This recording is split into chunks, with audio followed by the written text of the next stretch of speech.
பிரச்சனை எந்த அளவுக்கு நான் பிரச்சனை அவர் தான் சமாளிக்கணும் பார்த்துக்க. அவர் வீட்டு பிரச்சனை மட்டும் இல்ல, பக்கத்து வீட்டு பிரச்சனை சமாளிக்கிறதுன்னு நினைக்கிறேன். பொய்யா பேசுறாங்க பெண்கள் அணியினர். கொஞ்சம் இருங்க பாய் அப்படின்னு சொல்லிட்டு வராங்க. ராதா அரவிந்த் என்ன சொல்றாங்கன்னு பார்ப்போம்.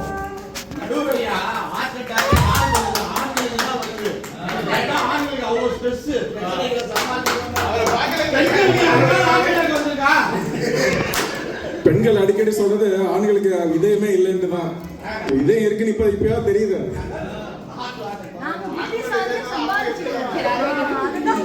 உள்ளம் கொள்ளை போகுதே, உண்மை இன்பம் காணுதே, தெள்ளத்தமிழ் தெம்மாங்கு பாடுதே, தெம்மாங்கு பாடுகின்ற அப்படிப்பட்ட தெள்ளத்தமிழ் ஆகிய செந்தமிழுக்கு முதல் வணக்கம். அனைவருக்கும் இனிய புத்தாண்டு வாழ்த்துக்களுடன் இங்கு வருகை தந்திருக்கும் அனைத்து செந்தமிழ் கலைமன்ற சொந்தங்கள் மற்றும் நவரத்தினத்தின் வைரமாக, ராசிகளின் சிம்மமாக, இலைகளின் வில்வமாக, பூக்களின் தாமரையாக நகைச்சுவை வீட்டில் நடுவர் திரு மாரியப்பன் அவர்களுக்கும் என் அன்பான வணக்கம். போதும் மிஸ்டர் பெருசா போயிட்டு என் அணி பேச்சாளர்களுக்கும் எதற்கு வந்தோம், எதற்கு பேசுகிறோம் என்று தெரியாமல் அமர்ந்திருக்கும் பரிதாபங்களுக்கும் என் வணக்கங்களை கூறி என் உரையை தொடங்குகிறேன். குடும்பத்தில் பிரச்சனைகளை புத்திசாலியாக அழுவது பெண்களே என்பதை ஆணிதனமாக பேச வந்துள்ளேன். எனக்கு முன் திரு சுலைமான் அவர்கள் பேசினார்.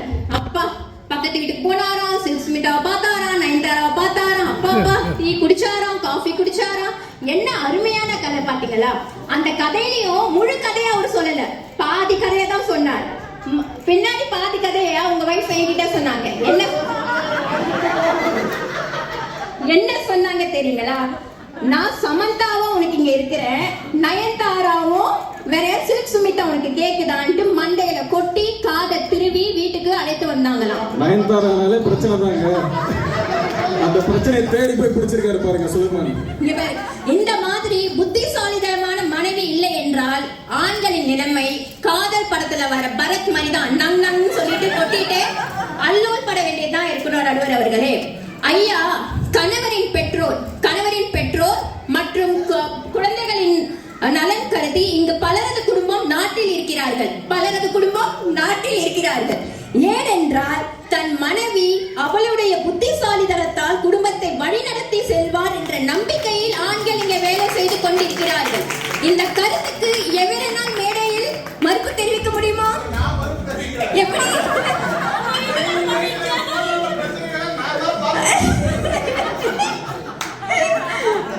இவங்க ஷீலா சொன்னாங்க, நம்ம தலைவர் அவர்களுக்கு வந்து வழுக்கையாகுது, முடி கம்மியாகுது.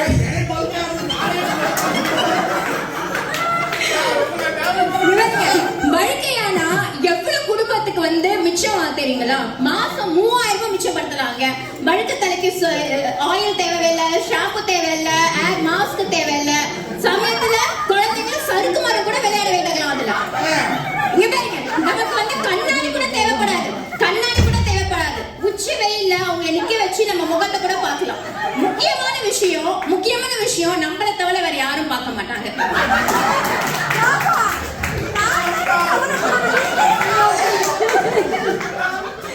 ஓகே, பனைமரம் எவ்வளவு பெருசா இருந்தாலும் அது ஒருத்தர் நிற்பதற்கு அது நிழல் தரவே தராது. அப்படிப்பட்ட நிழலுக்காக தான் ஆண்கள் இருக்கிறார்கள். ஆனால் பெண்கள் அப்படி இல்லை. 10 மாசம் சுமந்ததை காட்டிலும் வாழ்க்கை முழுவதும் தன்னுடைய குடும்பத்தை சுமந்து நிற்பவள் பெண்கள் மட்டும்தான். அவள் ஒரு ஆலமரத்தின் விருட்சிகத்தை எவராலும் எப்பொழுதும் கணக்கிட முடியாது. எப்படி தெரியுமா நடுவர் அவர்களே? ஆண்களின் கண்ணீர் துளிகளை கூட எண்ணிவிடலாம், ஆனால் பெண்களின் கடமை துளிகளை எப்பொழுதும் எண்ணிவிட முடியாது. எல்லாரும் சைலண்டா இருக்கீங்க. ஆதரவு ரொம்ப கம்மியா இருக்கு. இப்பவே திரும்ப தெரிஞ்சிருச்சுன்னு நினைக்கிறேன். ஓகே 10 மாதம் என்பது எவ்வளவு பெரிய வலி, எப்பேற்பட்ட வலி தெரியுங்களா? 100 எலும்புகள் ஒரே சமயத்தில் உடைந்தது போல் இருக்கும். இருப்பினும் அடுத்த குழந்தைக்கு அவளை தயார்படுத்திக் கொள்வார். நடுவர் அவர்களே, முதல் மாசம் கலக்கமாக இருக்கும், 2வது மாசம் மயக்கமாக இருக்கும், 3வது மாசம் வாந்தியாக இருக்கும், 4வது மாசம் என்ன பண்றோம்னு எங்களுக்கே தெரியாது, 5வது மாசம் வயிற்றை தொட்டு பார்ப்போம், 6 மாசம் இதை சாப்பிடலாமா அதை சாப்பிடலாமான்னு யோசிப்போம். 7வது மாசம் வளையல் சத்தம் குழந்தைக்கு கேக்குதா என்று பார்ப்போம். 8வது மாசம் இறைவனே குழந்தைய நல்லபடியா கொடு அப்படின்னு யோசிப்போம். 9ஆம் மாசம் சுத்தி உள்ள எல்லா சொந்தங்களையும் பார்த்துட்டு ஏன்னா அது மறு ஜென்மம், வருவோமா வரமாட்டோமா என்று தெரியாது, சோ இறைவனை வேண்டிப்போம். இப்படியெல்லாம் அவள் ஒரு பெண்ணை தயார்படுத்தி என் முதல் பிரசவம் முடிந்த பிறகு என் கணவரும் இங்க இருந்து வந்தாரு, டெலிவரிக்கு முன்னாடியே வந்தாரு. வந்த சில நாட்கள்லயே பிரசவ வலி முடிந்த பின் அடுத்த வலியை கொடுத்தாரு. அம்மா, என் மேனேஜர் வந்து என்னோட ஈகோவை டச் பண்ணிட்டான், நான் வேலைக்கு போல, நான் ரிசைன் பண்ண போறேன், இங்கேயே நான் ஒரு வேலையை பார்த்துக்க போறேன் அப்படின்னாரு.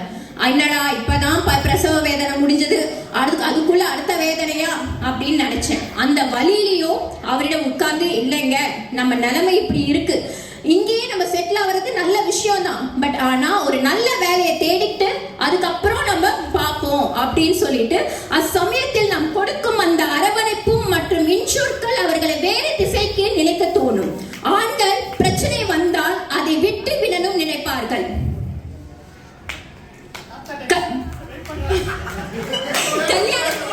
கல்யாணத்துக்கு முன் என் வீட்டுக்காருக்கு வந்து எந்த ஒரு ப்ராப்பர் பேரும் கிடையாது, தண்டச்சோறு அப்படின்னு தான் சொல்லுவாங்க. எப்படி நம்ம ஸ்டேட்டுக்கு கவர்னர் அப்படின்னு சொல்றோமோ, இப்போ அவருக்கு கணவர், புருஷர், வீட்டுக்காரர், ஓகேங்களா?